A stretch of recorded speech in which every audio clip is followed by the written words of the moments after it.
Ladies and gentlemen, Walter Cronkite.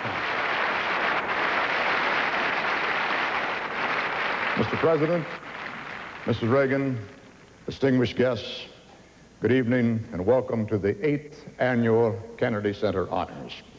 Behind me on our signature wall there are inscribed the names of those who have received this accolade. It is reserved for our finest performing artists, chosen on recommendation of their peers, voted on by the Center's Board of Trustees. Tonight we're here to add 6 names to that roster of excellence. And in doing so, we reaffirm the belief that artistic achievement, the chance to express and enrich the human spirit, is the very crown of American civilization. Since Athens, we've known that creativity flourishes most fully in a free society. Consider these 6 individuals who have made our freedom ring. A poet born in New York and a composer transplanted from Vienna, whose collaboration lifted our hearts and minds equally and at once. A homegrown talent from Brooklyn who became an all-American diva. A graceful youngster from the Pacific Northwest who put dance at the forefront of America's avant-garde. An immigrant from England who in America found the opportunity to make the world laugh. An elegant actress from Louisville who ruled the silver screen for 2 decades. We regret that Irene Dunne cannot be with us tonight. A few hours ago, a few blocks away at the White House, President Reagan expressed the nation's gratitude.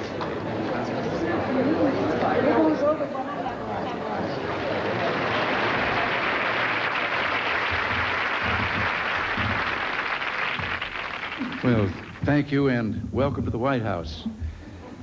For the past few years, when I've spoken at this reception to the recipients of this great award, I have begun with the importance of the arts to America.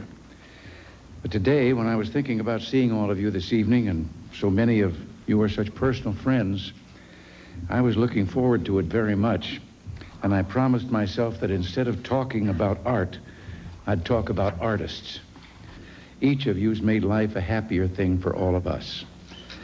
You've enhanced life, you've made it more fun, you've moved us and made us laugh, made us cheer and made our souls soar as you soared through the air and danced or filled the air with the sound of your music.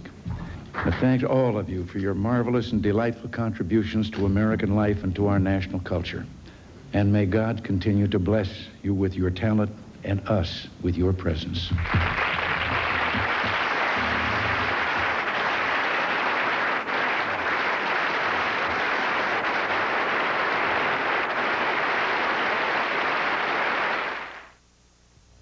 The people of General Motors proudly make this presentation of the Kennedy Center Honors as part of our celebration of excellence in science, education, and the arts.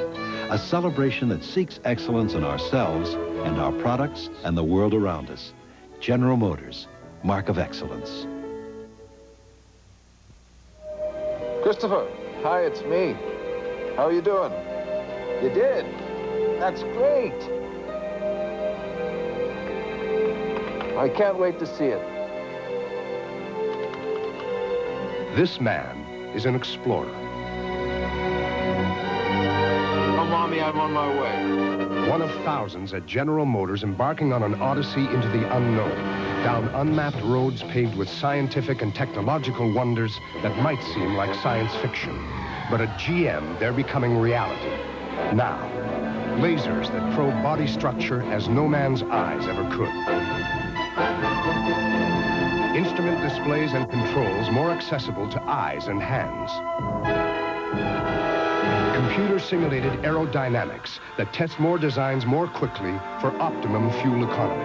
Let's see if the program corresponds well to the barrier tests we ran last week. Crashing cars before they're ever built with people that don't exist. Let's modify the IP and run it again.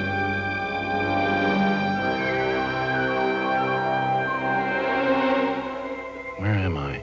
Electronic navigation systems that tell you where you are and how to get where you're going.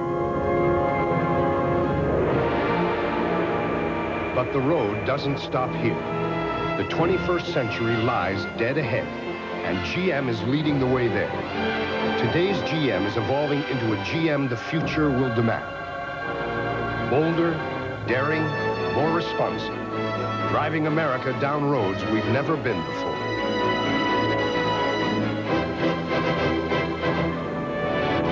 The GM Odyssey. Science, not fiction.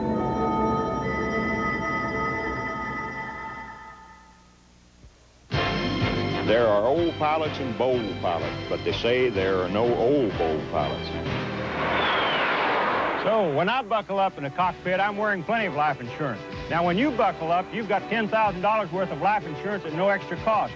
A 1-year life belt certificate from MIC General, the insurance people at GM. Comes with every new GM car or light truck. See your GM dealer for details. Then, buckle your life belt.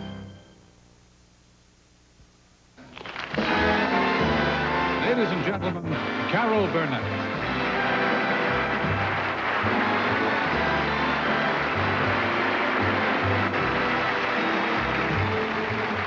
Good evening.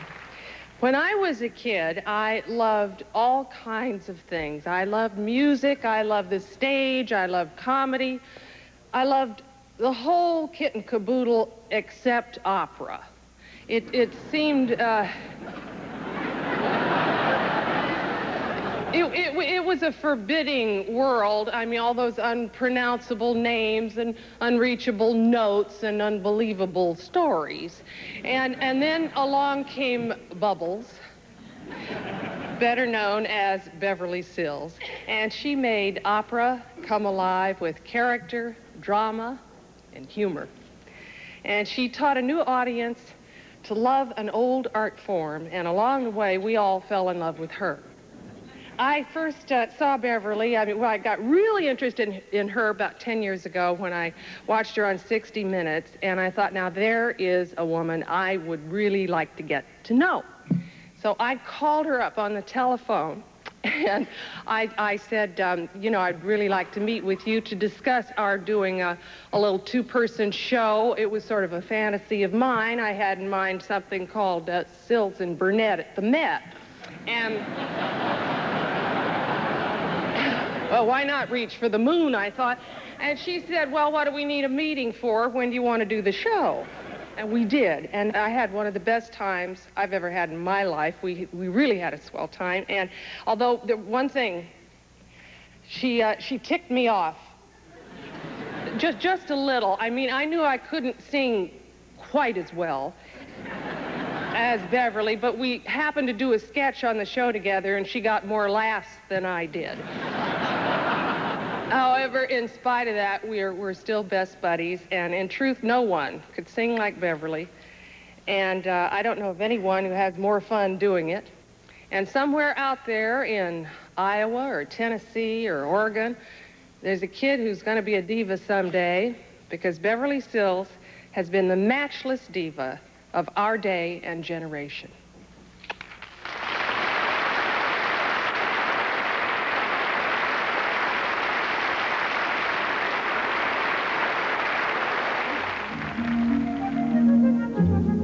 She wouldn't settle for being voted Brooklyn's most beautiful baby of 1932.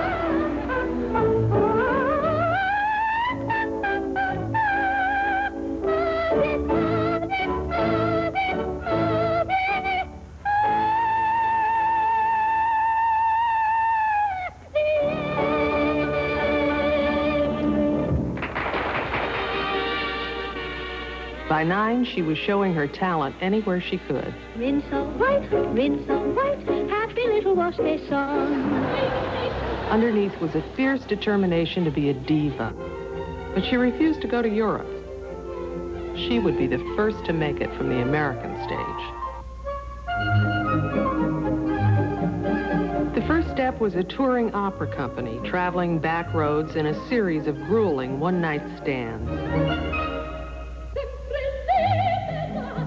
After 54 straight nights of La Traviata, she said, my voice was fine, but my feet were killing me.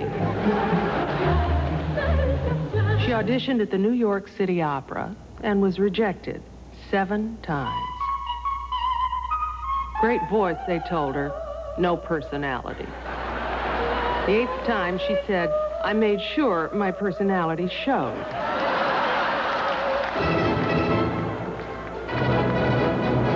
She became a regular and soon emerged as one of the company's most promising sopranos.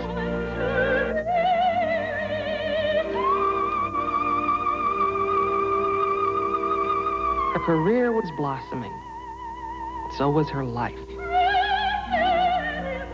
She and husband Peter had 2 children. But discovering they had physical handicaps, she retired, saying, I can't sing anymore. I have too many other things on my mind.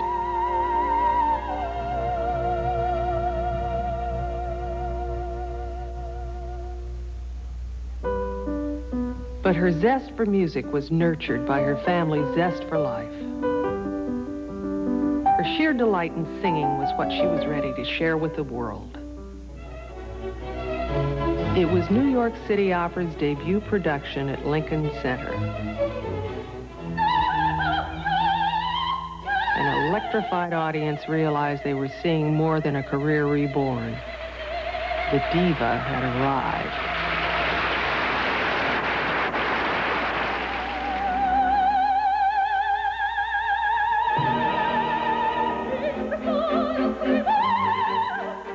She conquered the stages of the world, the greatest singing actress of our time, they said.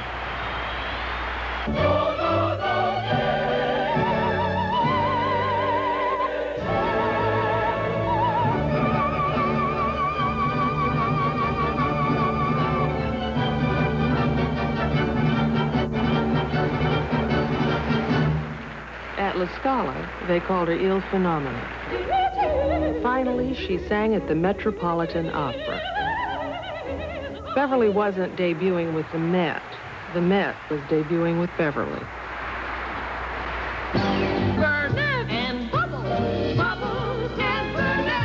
She brought opera to a wider audience than any singer ever had before.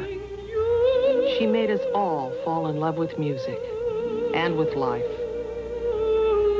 In 1978, she said, I want to put my voice to rest quietly and with pride. Today, as director of the New York City Opera, her fire and imagination inspire young American talent. She may have stopped singing, but the world will never stop listening.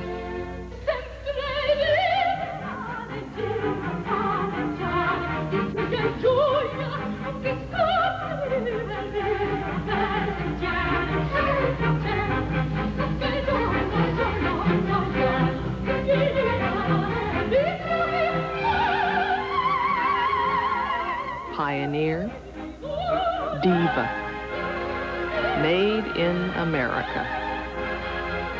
Bravo, Beverly Sills.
Gentlemen, it gives me great pride to introduce to you the baritone of the Metropolitan Opera, Cheryl Milne.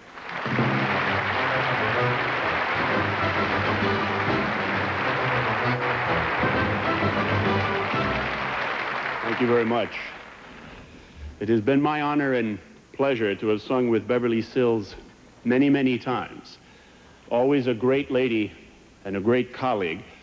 I feel indeed privileged to have carried her in my arms across the Egyptian desert at least 40 times in the opera Thais.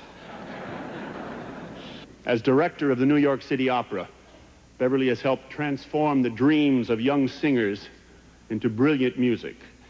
Here with a musical bouquet for Beverly from her company's celebrated production of Puccini's La Rondine are David Eisler, Elizabeth Knighton, John Garrison, and Claudette Peterson.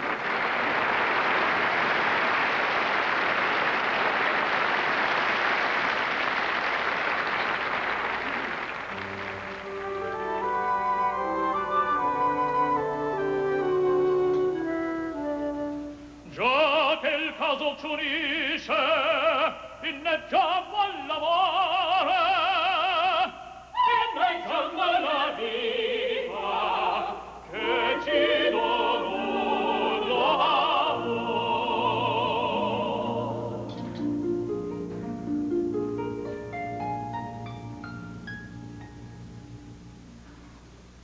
E volto a fresco sorriso,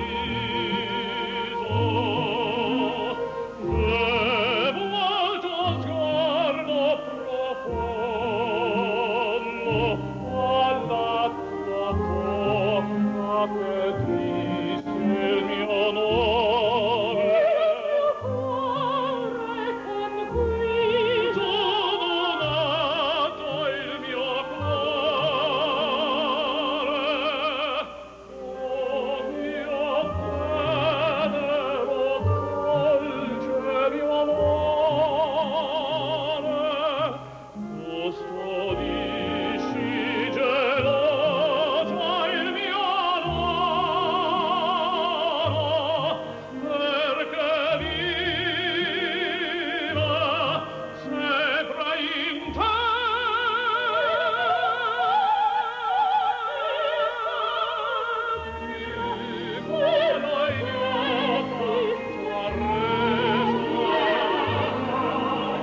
again, Carol and Cheryl. We're Carol and Cheryl, your musical team, saluting the lady we hold in esteem. Carol will carol, and Cheryl will share all our love and affection for the lady up there. From Beverly, Mass. to Beverly Hills, the country's in love with Miss Beverly Sills. So we're gonna do just the obvious thing, dear Beverly, of thee we sing. Curtain up like the lights, you got nothing to hit but the heights. Starting here, starting now, honey, everything's coming up bubbles and hang on a second. Wait. That was beautiful, but this is supposed to be an opera tribute. Oh, I'm sorry. Can she run an opera company? Yes, she can. Can she raise the money 1, 2, 3? Yes, she can. Can she keep it all in harmony? When temperamental singers strike up a minor key, yes, she can. Don't ever get into the ring with her. Rather refuse, you're sure to lose. Don't let that gracious look blow you away, or that bright head of hair. The fight is over when she begins. The lady always wins.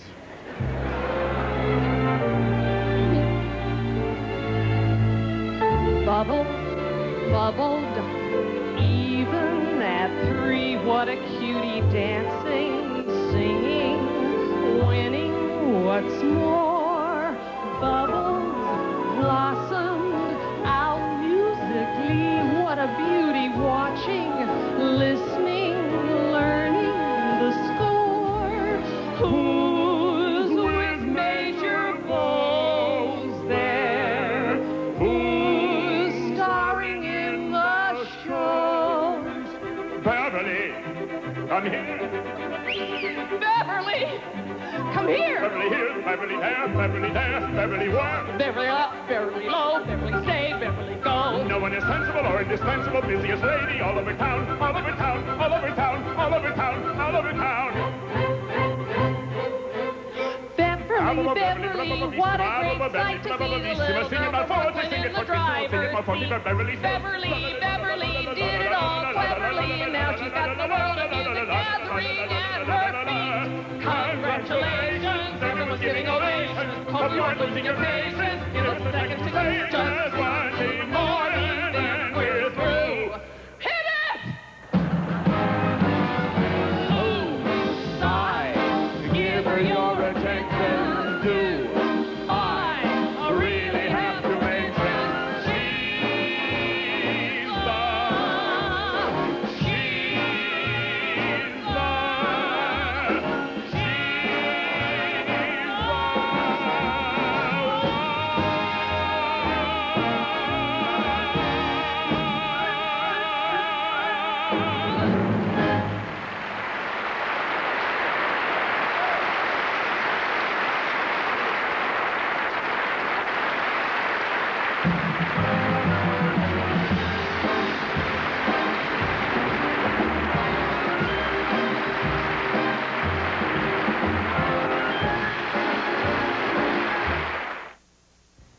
Hello, I'm Leona, your automatic teller. Can I help you with a student loan? No, a car loan, Leona.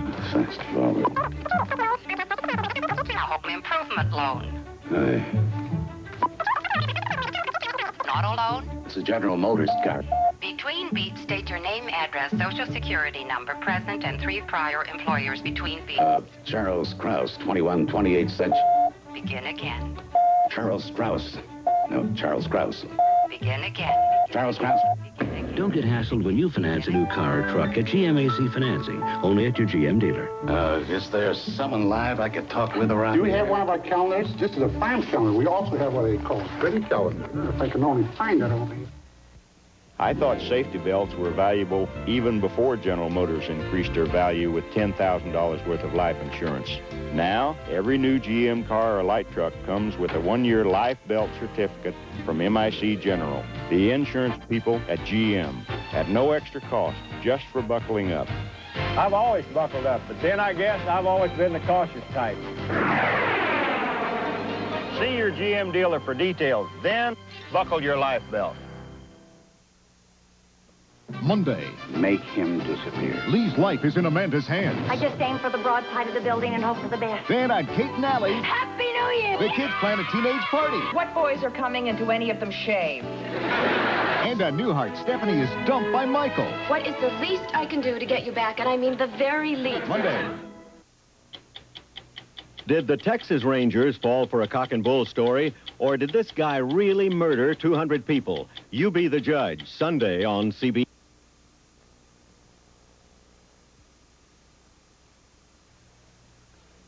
And now back to the General Motors presentation of the Kennedy Center Honors.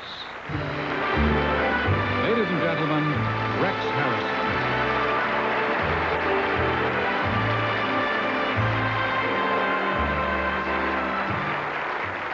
I want to thank you, my dear Alan and Fritzy, for giving me really some of the most gorgeous years of my life in the theater and in films. It was a great joy to do the play. Two years on Broadway in those dazzling 50s, and one wonderful year at Drury Lane in London with our beloved friend directing, the late Moss Hart. We all miss very much.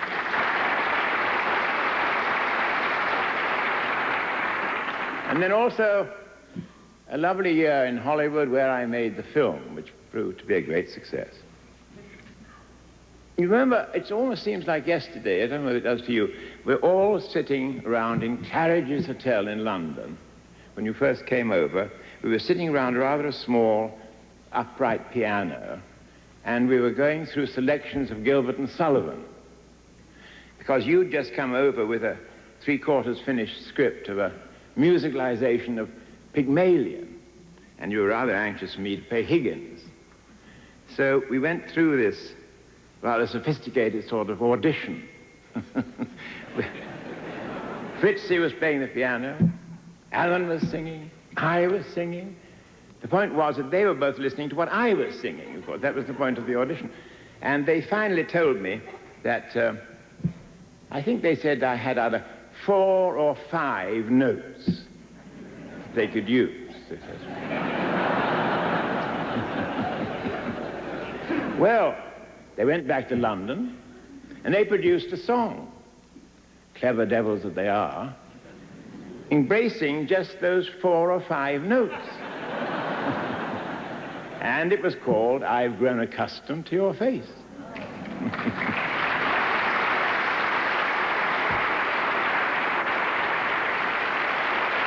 Since those days, the world itself has grown accustomed to the tune. She whistles night and noon, accustomed to your gifts.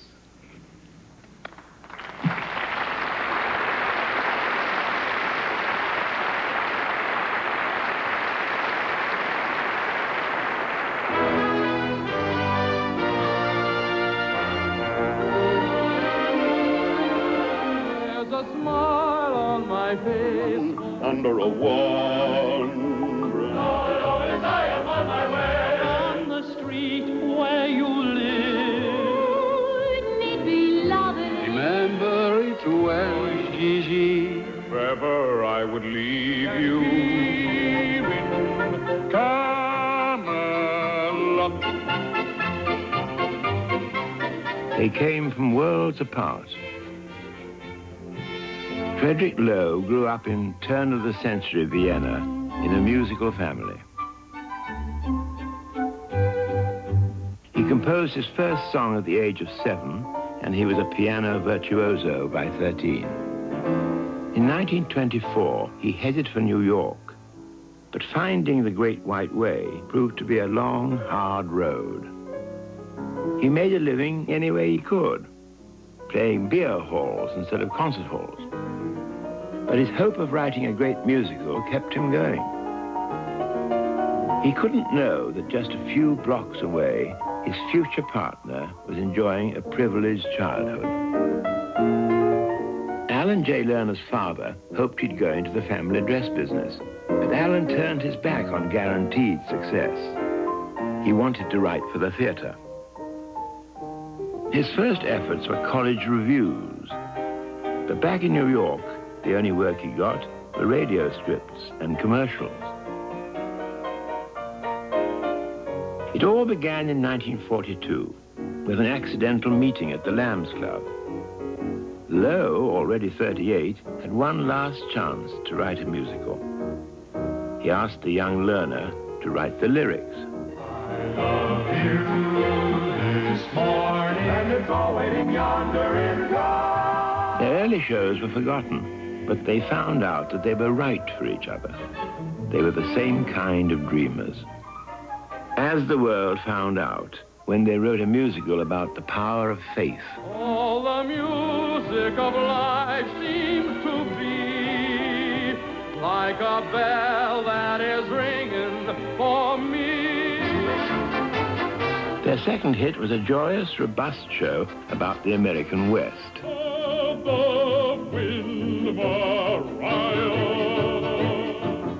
Then they reached out for a story that matched their dreams. I forbid such an outrage, said Shaw. What others had given up as hopeless, Lerner and Lowe wrestled with for 4 years. With Moss Hart as director, they cast a little-known British singer and a well-known British actor not known for his singing.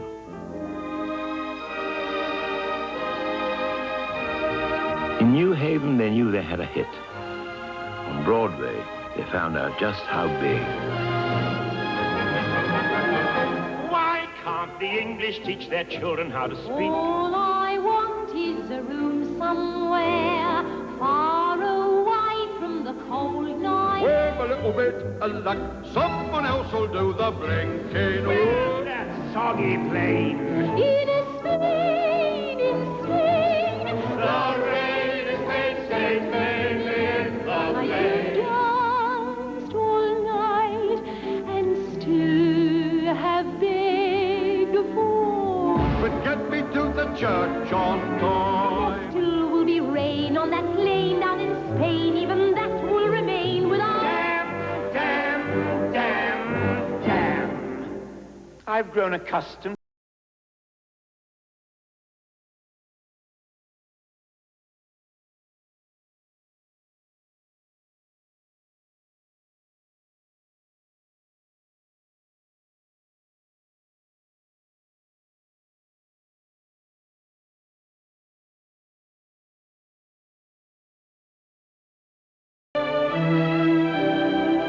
What could they possibly do next? They worked their magic on the movies. Thank heaven for little girls. 4 little girls get bigger every day. Oh, Gigi, while you were trembling on the brink, was I out yonder somewhere blinking at a star? Oh, Gigi, have I been standing up too close or back too far? They were at the height of their powers, but would only write one more musical together. It came to embody the hopes and dreams of a generation of Americans and to stand as a symbol of their own enduring, magical collaboration. Don't let it be forgot that once there was a spot for one brief shining moment. That was known as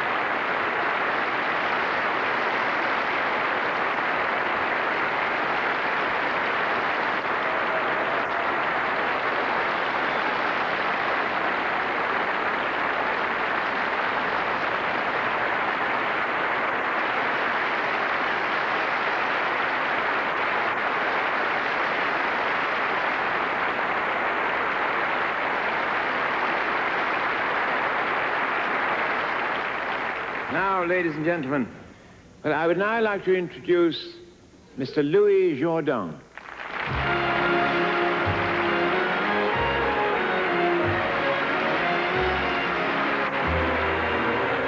Music and words. Which comes first? Is it an equal partnership, or is one the tyrant of the other? Well, Frederick Lowe and Alan Lerner simply jumped over the old question with apparent effortlessness and created music and words perfectly matched, perfectly balanced, and forever happily married to each other. It is therefore fitting that we should be paying tribute to both of you tonight. Fritz, Alan.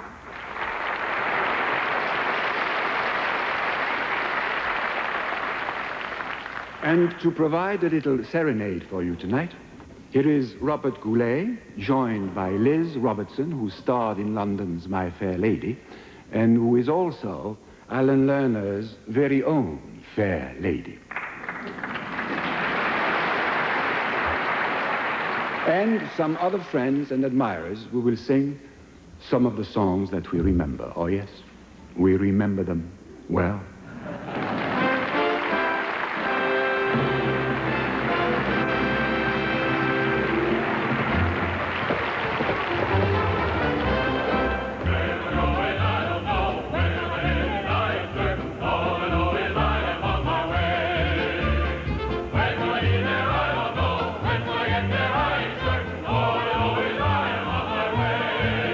Got a dream, boy, got a song.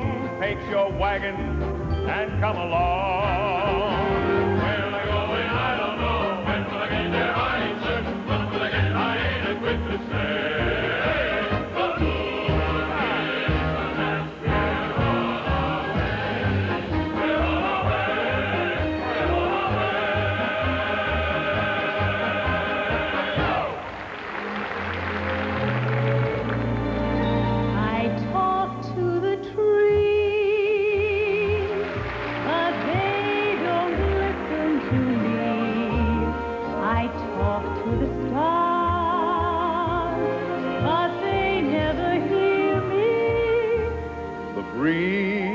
Hasn't time to stop and hear what I say. I talk to them all in vain. But suddenly my words reach someone else's ear, touch someone else's heartstrings too.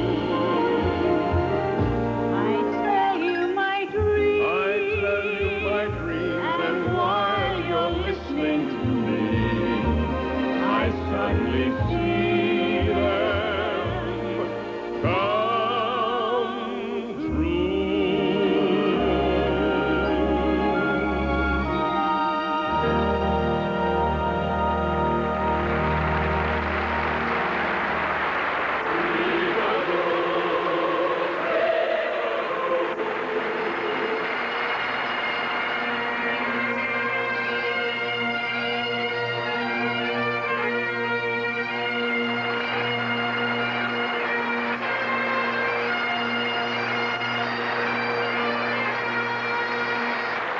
Ladies and gentlemen, Michelle Lee.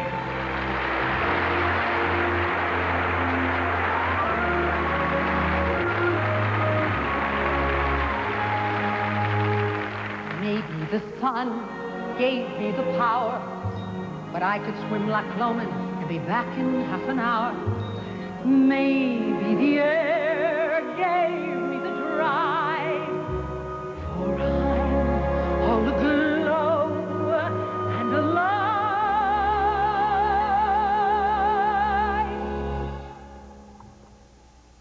What a day this has been, what a rare mood I'm in.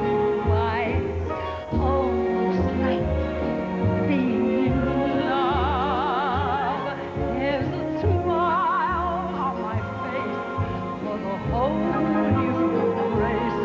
Why, it's almost like being in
Ladies and gentlemen, Don Amici and Maureen Stapleton.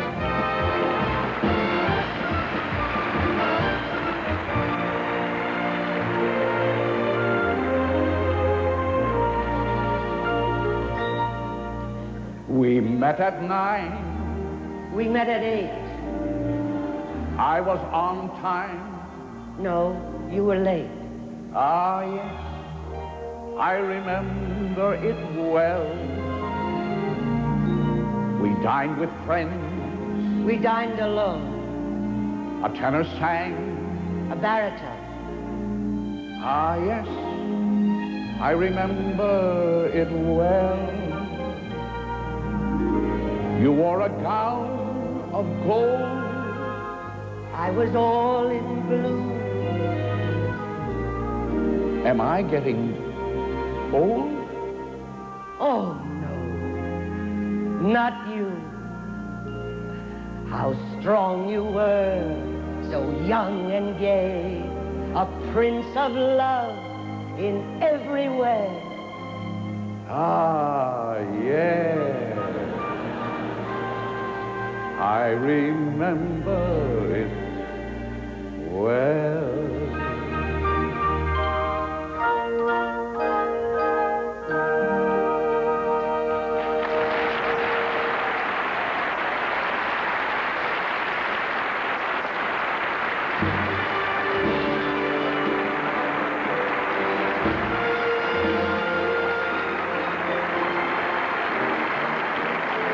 I just want to say that I'm thrilled to be here this evening to honor two gentlemen who made it all happen for me, Ellen J. Lerner and Frederick Law.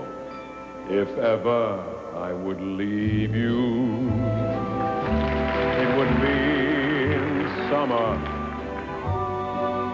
seeing you in summer. I never would go. With sunlight, your lips red as flame, your face with a luster that puts gold to shame. But if I'd ever leave you, how could it be in autumn? How I'd leave in autumn, I never would know.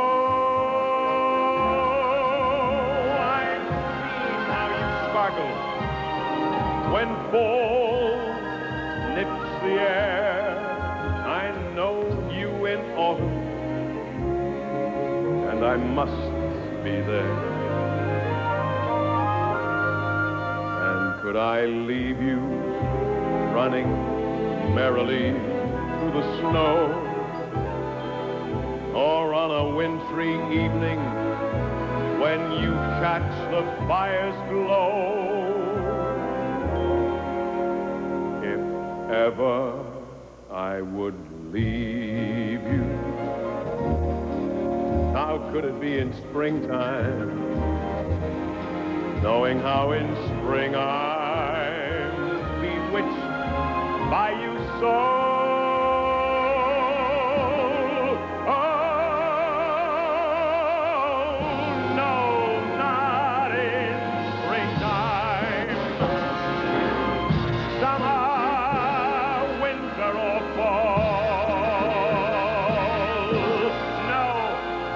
Could I leave you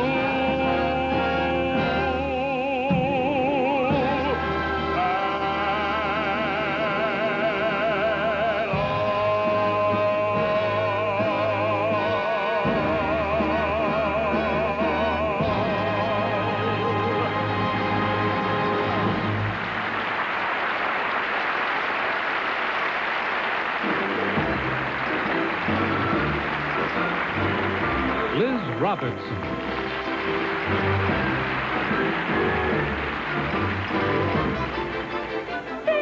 Bed, I couldn't go to bed. My head's too light to try to set it down.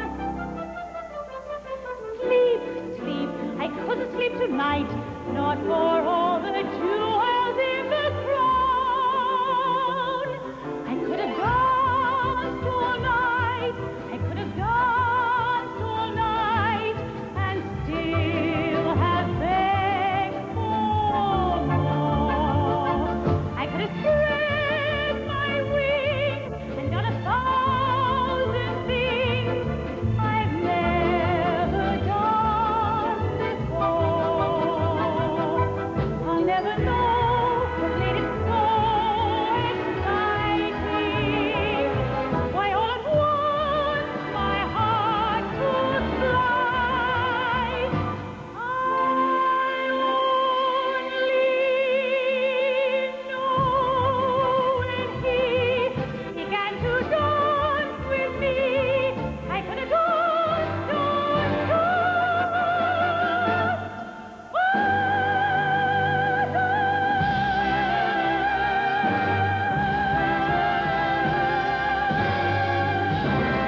Ladies and gentlemen, Anthony Newley.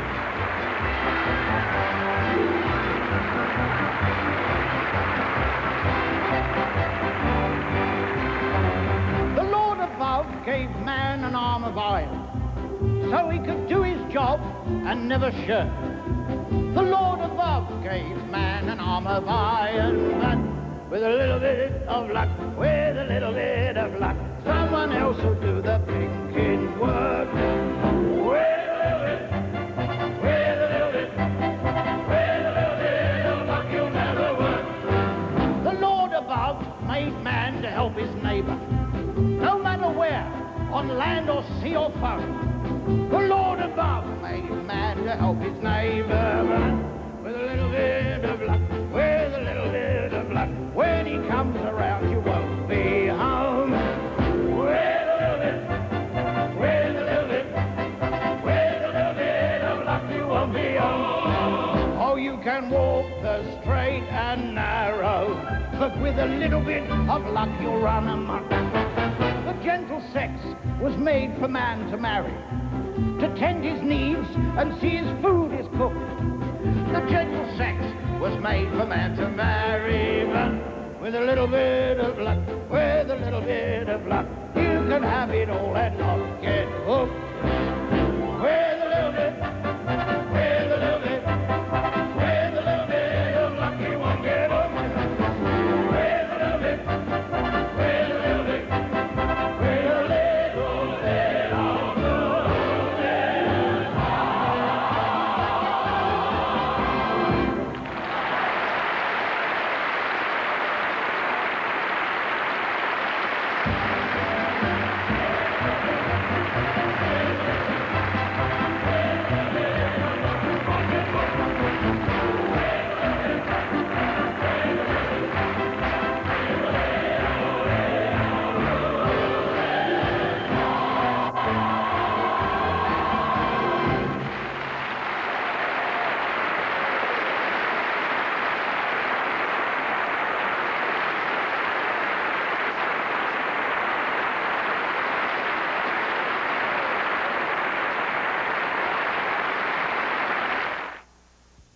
Christopher, hi, it's me. How are you doing? You did? That's great. I can't wait to see it. This man is an explorer. Tell Mommy I'm on my way. One of thousands at General Motors embarking on an odyssey into the unknown, filled with technological wonders that might seem like science fiction. But at GM, they're becoming reality now. Lasers that probe body structure, sophisticated instrument displays, computer-simulated testing, electronic navigation systems. But the road doesn't stop here. The 21st century lies dead ahead, and GM is leading the way there. Today's GM is evolving into a GM the future will demand, driving America down roads we've never been before. The GM Odyssey. Science, not fiction. There are old pilots and bold pilots, but they say there are no old bold pilots. So when I buckle up in a cockpit, I'm wearing plenty of life insurance. Now, when you buckle up, you've got $10,000 worth of life insurance at no extra cost. A 1-year life belt certificate from MIC General, the insurance people at GM. Comes with every new GM car or light truck. See your GM dealer for details. Then, buckle your life belt.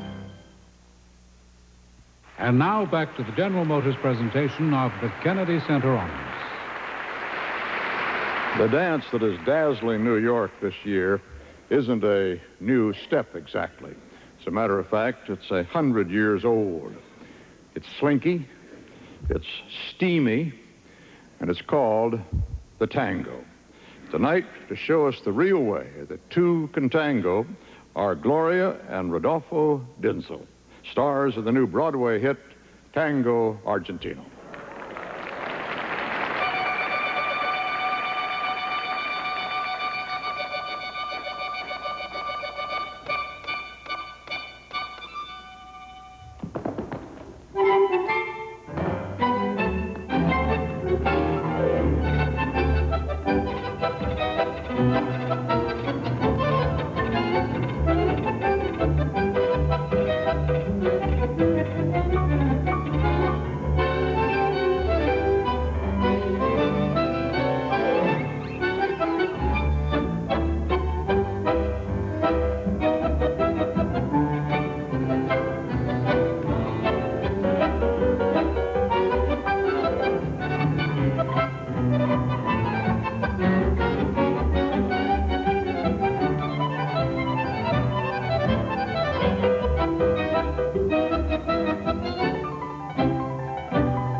Ladies and gentlemen, James Stewart.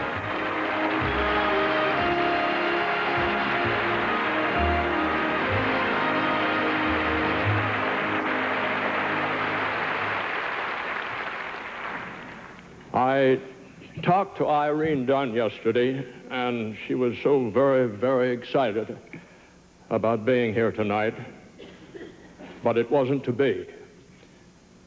I can tell you that she is so very, very happy about this award. I've known Irene for quite some time, and to me, she is an authentic American thoroughbred, a woman of patrician beauty. She combines the elegance, the grace, the class, the dignity of the old world with the energy and the humor and the sparkle and the spirit of the new. Can you imagine an actress today pulling off a hit musical one year, starring in a drama the next, and a comedy the year after that, and being nominated for an Academy Award all 3 times? Irene did that, and no one else has ever matched her.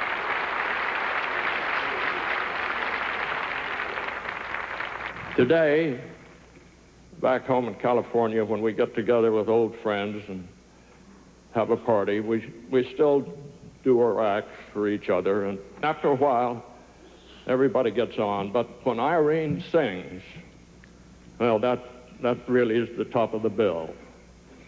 And she's been at the top of the bill for 50 years. And that's where we're placing her tonight. Right up there where she belongs.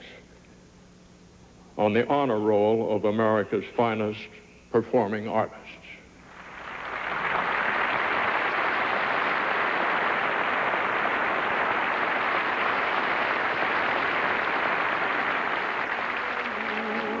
Just for me. Your tune, isn't it? I beg your pardon. It's a new tune. She could stop Cary Grant in his tracks and make all of us understand why. Irene Dunn was raised in the genteel south of Louisville, Kentucky. Her father was a steamship inspector along the banks of the Ohio River. From the time her mother gave her singing lessons, Irene dreamed of an opera career. Years later, she was rejected by the Metropolitan Opera. Opera's loss was the theater's gain. Flo Ziegfeld spotted her in a crowded elevator and cast her as the lead in his road company of Showboat.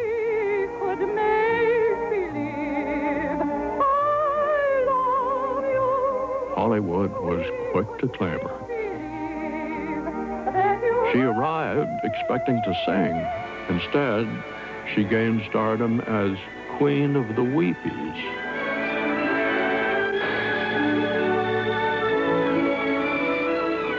My status, she said, has been achieved through tears, so for my career, I cry. Rising above sentimentality, a regal grace became her trademark.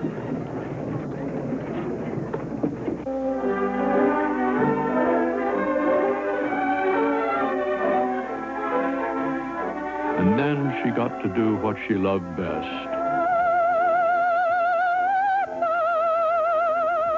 In Showboat, her exuberance was irresistible.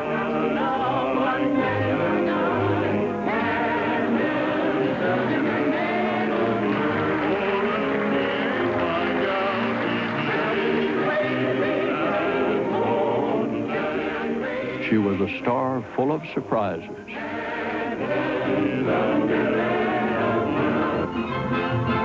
The studios said, try comedy. She was unsure at first, but revealed a deft, comic touch. Hiya, Nicholas, honey. Surprise? When she teamed up with Cary Grant, here was sophisticated comedy at its best. Just one big thirstily kiss. Mm-hmm. Ah, there. Gosh, if you knew how crazy I am about you, you wouldn't hesitate. I can't sleep nights. Oh, why don't you take some hot milk? I guess I must be in love, because I started writing poetry to you. Oh, dear, well... I was going to surprise you with it at dinner, but it's short. It goes like this. To you, my little prairie flower, I'm thinking of you every hour. Though now you're just a friend to me, I wonder what the end will be.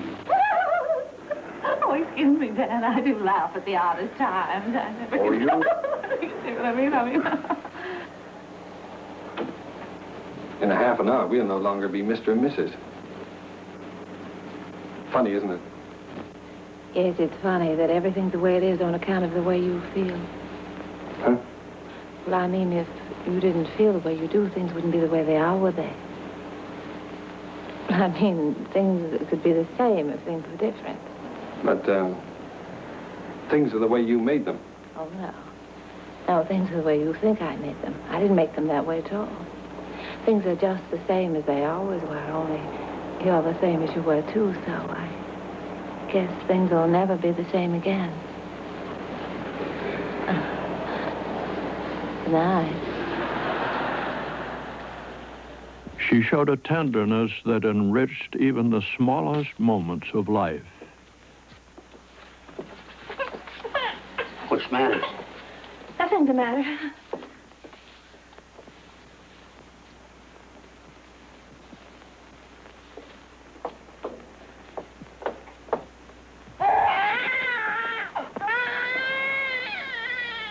What's the trouble? Oh, Rod, I don't know how to bathe her. I'm afraid I'll drown her. Oh, no, darling, no, take it easy. The sum of her gifts came together in a role that brought her a 5th Academy Award nomination. The immigrant wife in I Remember Mama.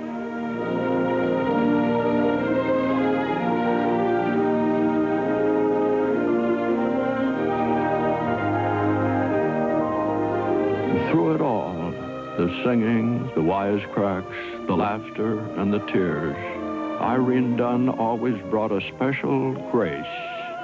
It came straight from her heart to ours.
From the Metropolitan Opera, Miss Frederica von Starr.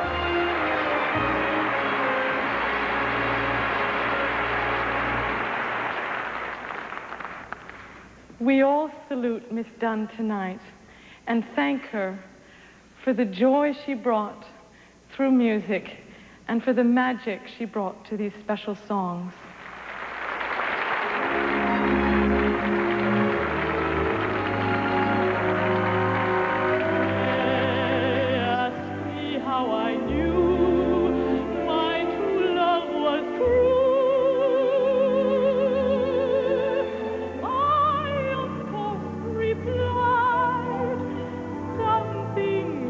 Inside cannot deny.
In science, engineering, education, and the arts, the men and women of General Motors pursue their commitment to excellence. A commitment that begins in our plants and laboratories and extends to the world around us. At the General Motors Technical Center, excellence is celebrated with the McEwen and Campbell Awards in Research and Development and the Kettering Award for Invention. This year's winners have moved the state-of-the-art forward in atmospheric modeling, acoustics, mathematics, magnetic density distribution, solid-state physics, in techniques for calculating the electronic structure of transition metal interfaces, and in the development of liquid crystal displays. We celebrate excellence in medical science through the General Motors Cancer Research Awards. These awards, to each scientist of a gold medal and $130,000, are decided by an international jury of distinguished scientists. This year's winners are Dr. Paul C. Lauterbur, now at the University of Illinois, for the development of magnetic resonance imaging, Dr. J. Christopher Wagner of Landock Hospital, Wales, who was the first to associate asbestos with cancer, and Dr. Robert T. Shimke of Stanford University for pioneering work in genetics. The General Motors Cancer Research Awards for individual achievement, to celebrate excellence. Good evening. Channel 9 News Watch, brought to you by IGA. Good evening. I'm Pat Menarson. I feel great now. Feel better every day. Looking forward to getting out. Those are the words of Cincinnati heart transplant patient Charles Ashcraft in his first interview today since his operation 10 days ago. And while Ashcraft's recovery has been remarkable thus far, there is some worry tonight that his body may be rejecting his new heart. We'll have more on that at 11. Also tonight, a major controversy again brewing over the so-called issue of death with dignity. Mike Binkley will have that story, and Scott Rappaport will explain why it is that we seem to make New Year's resolutions only to break them. We'll have those stories and all the rest of the day's news at 11, along with Benny Jansen in sports and Bob Allen's weather. We'll look for you here then. At IGA, we've got the goods, like all varieties of Coke Tab, Sprite, or Mellow Yellow, just $1.39 for an 8-bottle carton. At IGA, we've got the goods.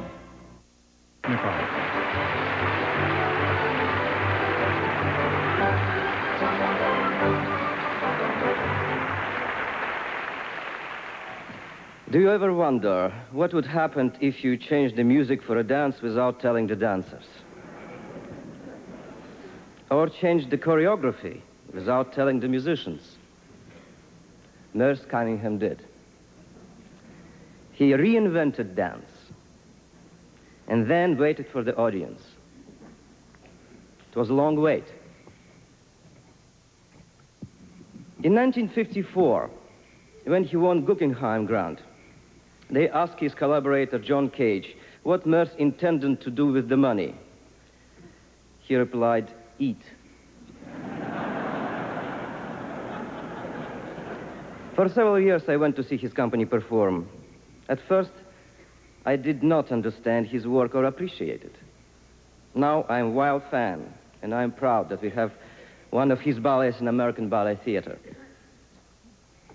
The elegance, simplicity, and force of his work is unique and undeniable. A while ago, I had an operation on my knee, and I was walking on the street exercising. And there is this other man in front of me, also kind of limping, and I thought, I know what I'm limping for, but that poor man must be an accident victim or war veteran. Then I saw it was Merce. He had the same operation I had. And you know what I think? A dancer's destiny is to suffer. In Journey of Life, Merce has suffered, and he has soared. He has triumphed, and he has taught us something new and powerful about how to dance and how to live, and about diversity of art in America.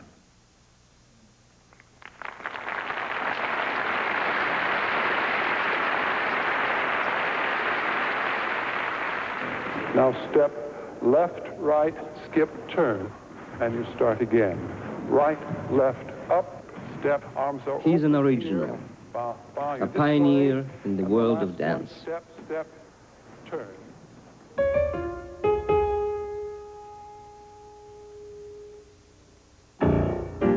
It was in the gritty, cold town of Centralia, Washington, that Merce learned to love dance.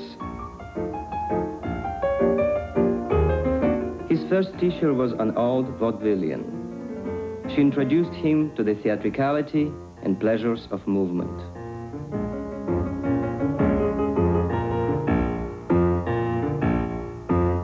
All forms of dance he studied became reflections of the joy of motion.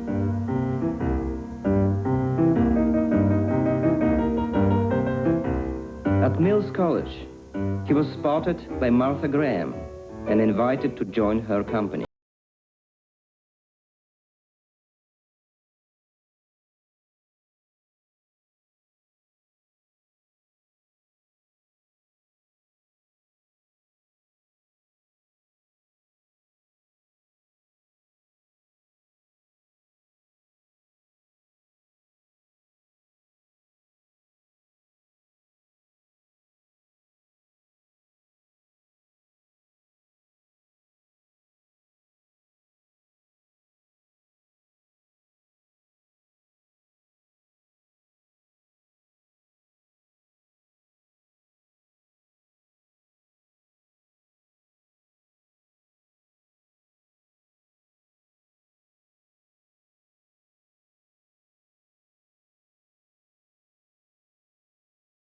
For movement's sake.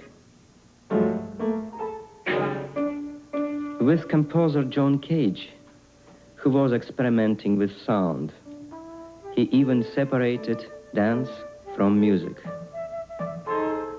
He said, "I was trying everything I could think of, as long as I was always learning something new."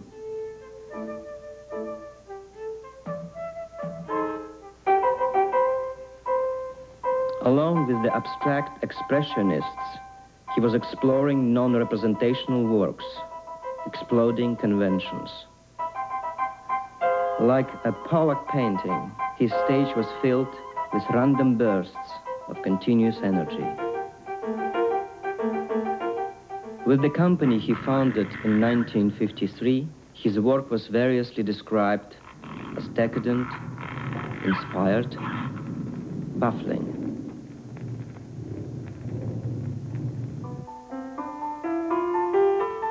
In the 50s, looking for audiences, he kept writing colleges and auditoriums. No matter how small the crowd, they would go. 1, 2, 3 o'clock, 4 o'clock, rock. 5, 6, 7 o'clock, 8 o'clock, rock. 9, 10, 11 o'clock, 12 o'clock, rock. We're going to rock around 10 o'clock tonight. There was a lot of nervous laughter in those days, remembered Merce.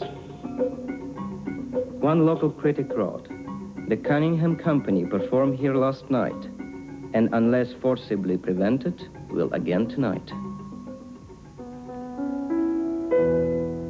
The tours didn't cover expenses. He had to continue teaching. But his belief in what he was doing was so clear and so strong, he never doubted his own conviction.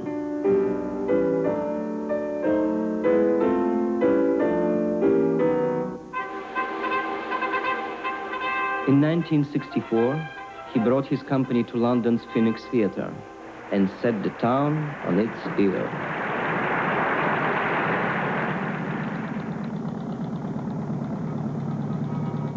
Not since Diaghilev has dance been so full of invention.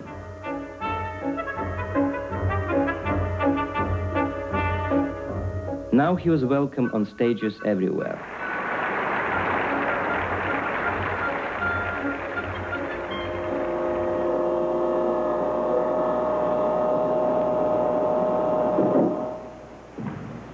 He broke all the rules and freed us to see dance as a constant transformation of life itself.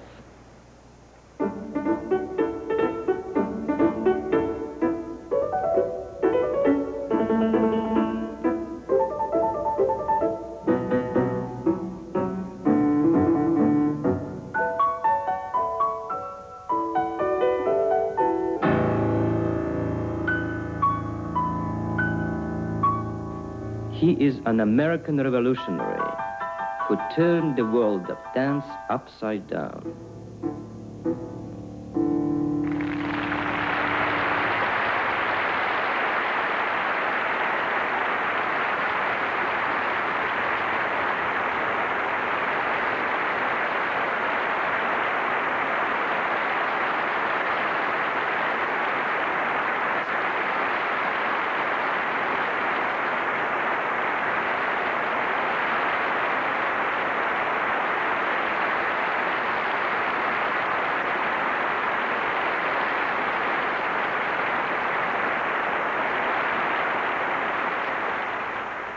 Ladies and gentlemen, in tribute to Merce, here are members of his company performing an excerpt from Native Queen to the music Gliss in Sighs by John King.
Christopher, hi, it's me. How are you doing? You did? That's great. I can't wait to see it. This man is an explorer. Oh, Mommy, I'm on my way. One of thousands at General Motors embarking on an odyssey into the unknown, down unmapped roads paved with scientific and technological wonders that might seem like science fiction. But at GM, they're becoming reality. Now, lasers that probe body structure as no man's eyes ever could. Instrument displays and controls more accessible to eyes and hands. Computer-simulated aerodynamics that test more designs more quickly for optimum fuel economy. Let's see if the program corresponds well to the barrier test we ran last week. Crashing cars before they're ever built with people that don't exist. Let's modify the IP and run it again.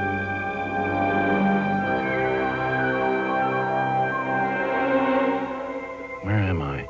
Electronic navigation systems that tell you where you are and how to get where you're going. But the road doesn't stop here. The 21st century lies dead ahead, and GM is leading the way there. Today's GM is evolving into a GM the future will demand. Bolder, daring, more responsive, driving America down roads we've never been before.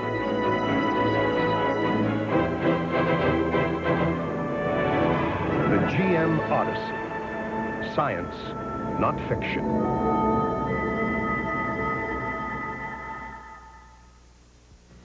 Hello, I'm Leona, your automatic teller. Can I help you with a student loan? No, a car loan, Leona. Fast forward. A home improvement loan. Aye. Auto loan? It's a General Motors car. Between beats, state your name, address, social security number, present, and 3 prior employers between beats. Charles Krause, 2128 Century. Begin again. Charles Krause. No, Charles Krause. Begin again. Charles Krause. Don't get hassled when you finance a new car or truck at GMAC Financing, only at your GM dealer. Is there someone live I could talk with around Do you here? have one of our calendars? This is a farm calendar. We also have what they call a printed calendar. If I can only find it on me. Sunday.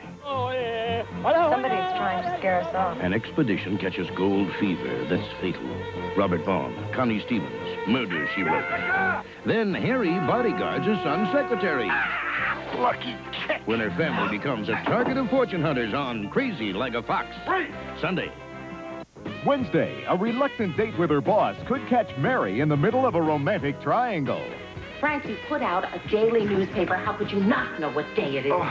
And now back to the General Motors presentation of the Kennedy Center Honors. Ladies and gentlemen, Kirk Douglas.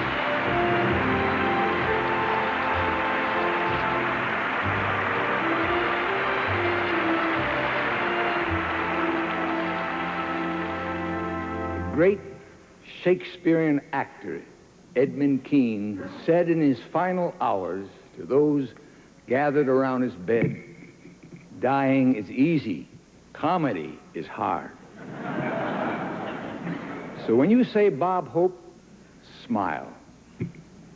It's quite possible that no one in history has gotten more laughs than Bob Hope. Why, even his pauses are funnier than most people's punchlines. Bob was 4 years old when he came over here from England, and he worked his way up the American dream, and today, he's a legend. But we take for granted the great gifts he's given us. The fast banter, the political jab, the well-meaning fumble, the great take and the double take.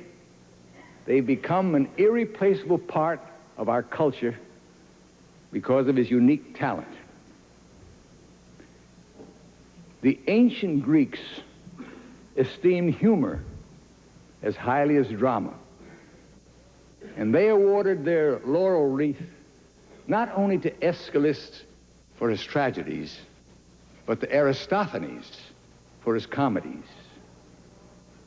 Bob Hope, you belong in America's pantheon.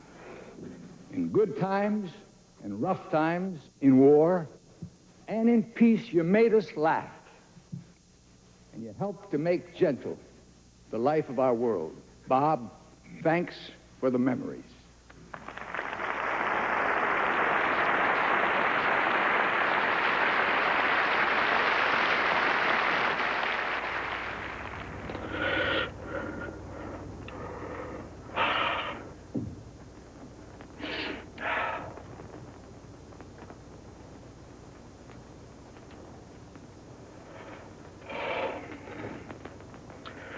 What a crime if you had to die.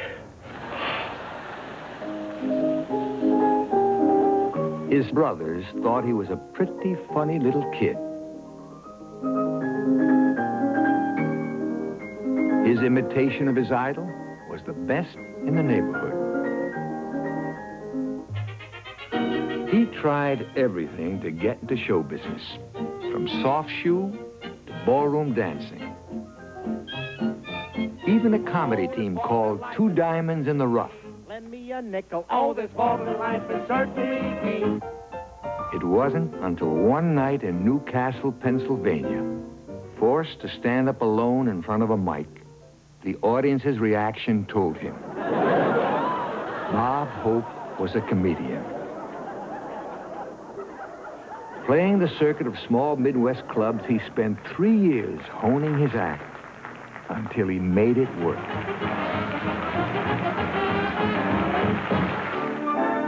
On Broadway, he played opposite the leading ladies of the day.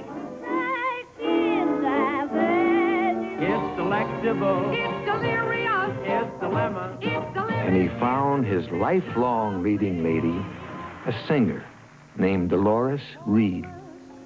Too marvelous for words. The Pepsodent Show, starring Bob Hope. The nation's new craze was his perfect showcase.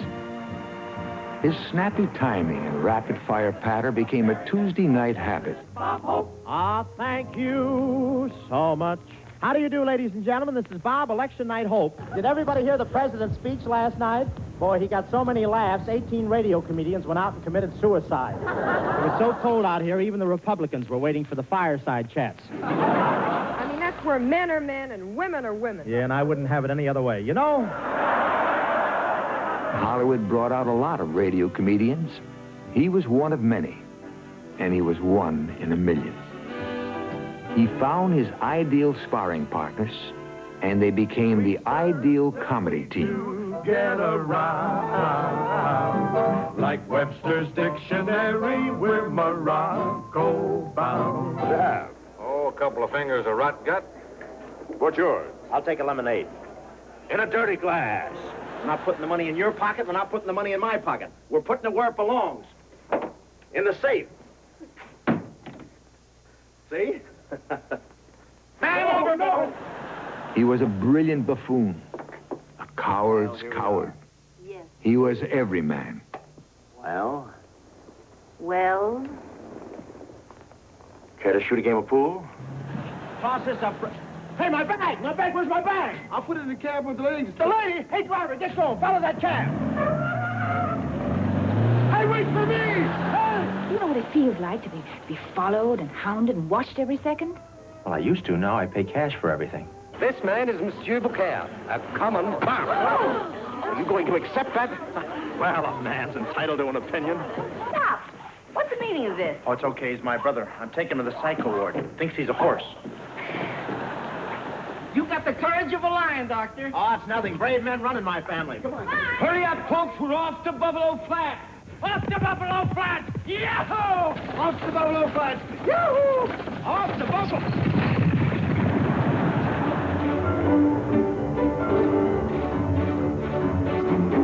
All the world's his stage, and he always leaves them laughing.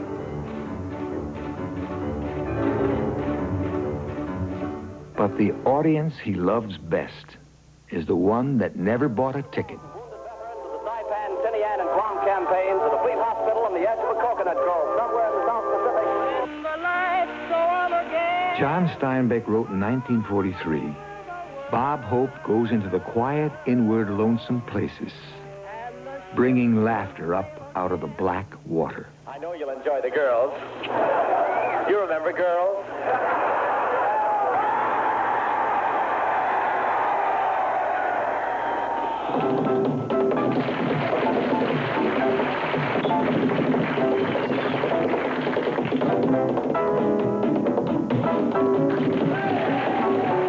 Bob Hope has the energy of 10, the talent of 20, and the love of millions.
Ladies and gentlemen, Mr. Chevy Chase.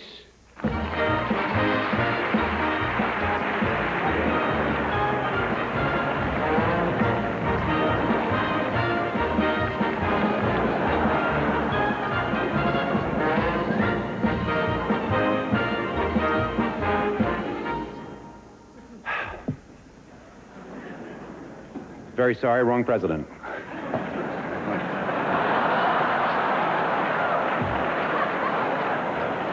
Don't know what came over me. Thank you very kindly for your generous applause. And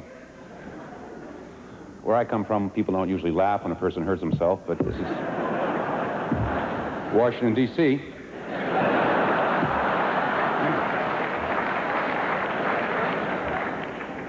Mr. President, Mrs. President, Bob, Mrs. Bob, honey, my wife, and ladies and gentlemen. First, I'd like to thank Kirk for taking most of my material and giving me part of his chin. I'll always thank him for that. Tonight, I've been given the honor of honoring a major influence in my life. And indeed, it is a great honor.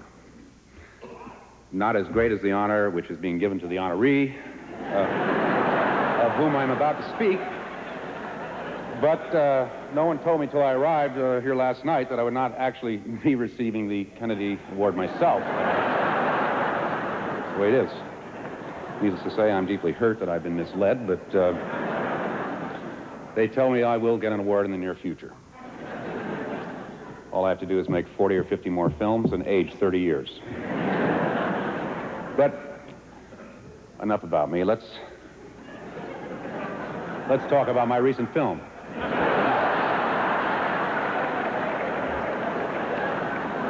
Now, in fact, I do want to say just a few words about Mr. Hope.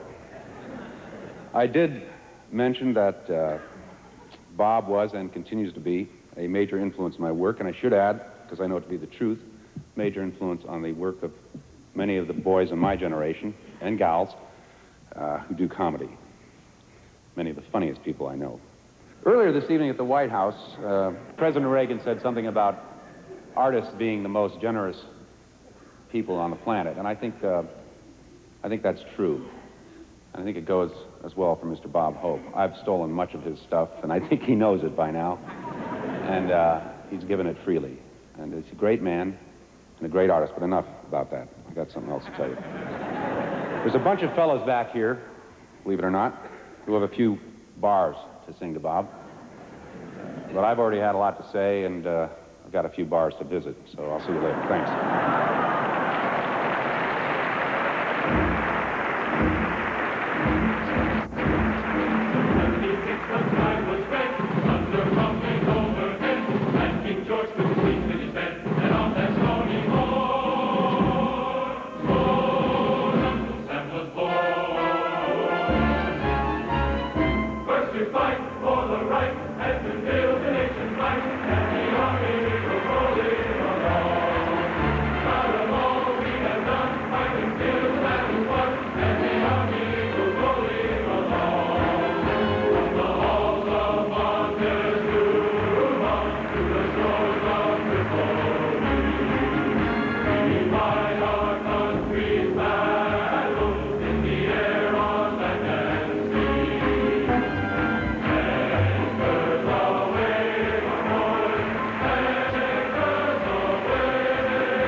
Sergeant John J. Houlihan, United States Marine Corps, Guadalcanal, 1944. Bob, I remember you asking the officers to move out of the first few rows so us fellows in wheelchair and on crutches could see your great show.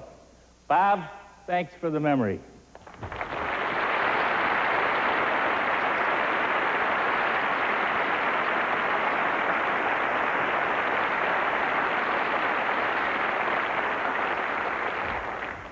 Bob Camp, Specialist 5th Class, 1st Military Intelligence Battalion, Saigon, 1968. We were the last to know you were coming, Bob.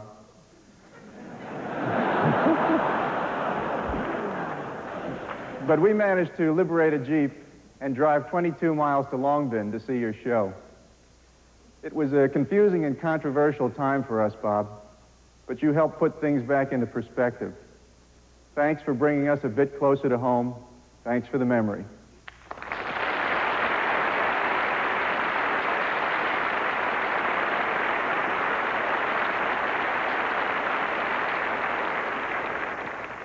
Jiggy Hammond, American Red Cross, Cu Chi, South Vietnam, Christmas 1967.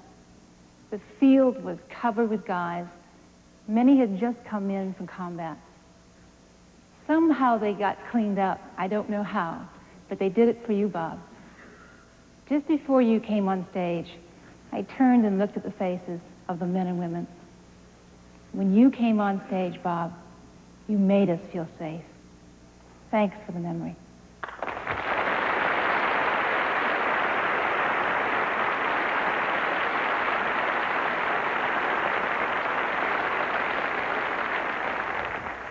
Buck Buchanan, aviation machinist mate first class, South Pacific, 1943. You dropped out of the sky near Eniwetok, Bob, and landed on our carrier. You brought many memories and laughs from back home for us. You also managed to stop the war, at least for a few minutes. Thanks for the memory, Bob.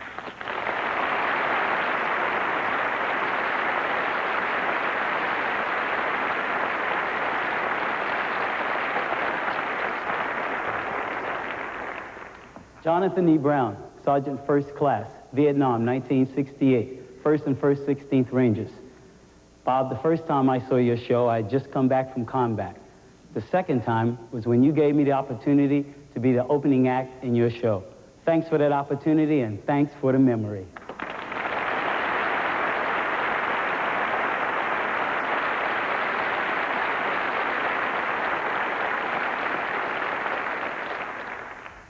Lance Corporal Ralph Crossan, Vietnam, 1967, United States Marine Corps. I was in the 3rd Marine Division near Da Nang. Bob, I was just out of high school, but you gave this 18-year-old a Christmas Eve on Freedom Hill I'll never forget. Thanks for the memory.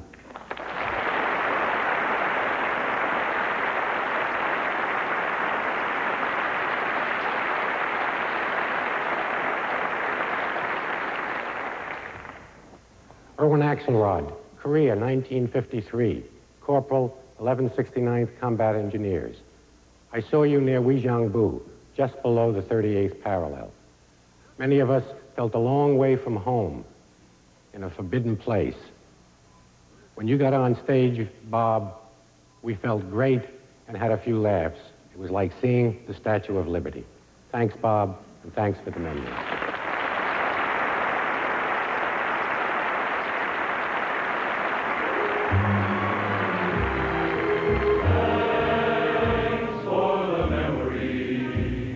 Of over 40 years of life that caused our fears, is our applause and our hurrah still ringing in your ears? How grateful we are.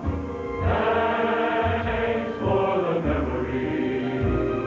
We cherish every page. The world has been your stage. You funny man like Peter Pan. You never seem to wait. How you are, traveling in every direction. You brought us such welcome distraction. Wherever the troops were in action, well, there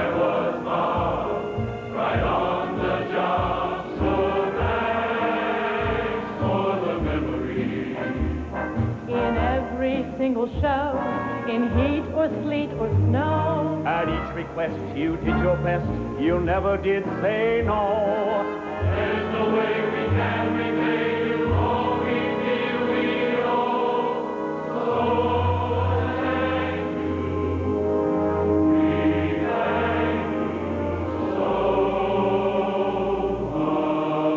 thank you so much.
Off the road, we went through a bunch of construction signs and hit a tree. Unfortunately, I was wearing my seatbelt. And I felt the seatbelt, I could feel it holding me in place as I was being thrown all around the car. I did about 3 spins. It totaled the car, but I was okay.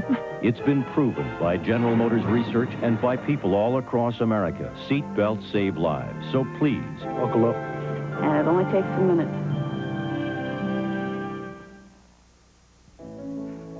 Excellence in education begins here in our General Motors facilities. For there's a new world of industry being born, and General Motors people are preparing for it. More than 1 million hours of education are required to prepare the people who will staff one new plant.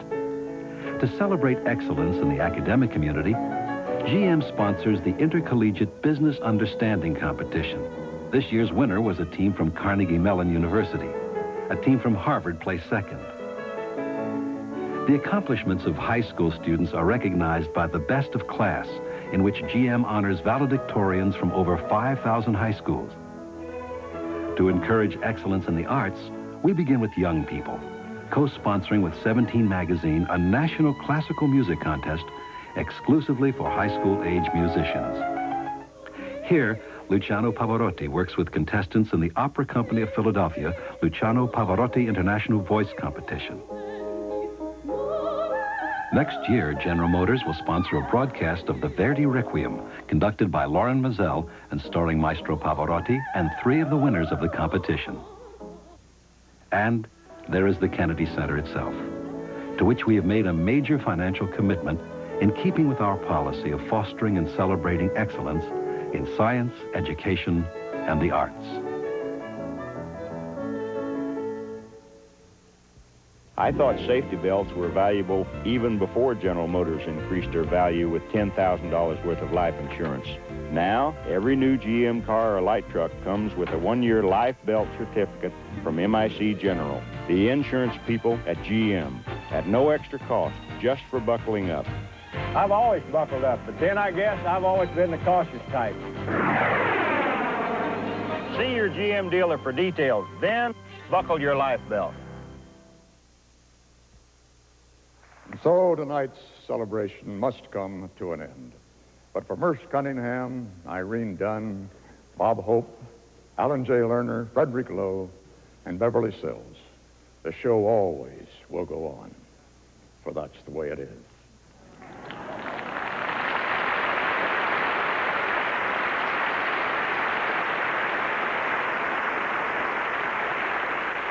And now it is time for you to take another bow, and for us to show our gratitude.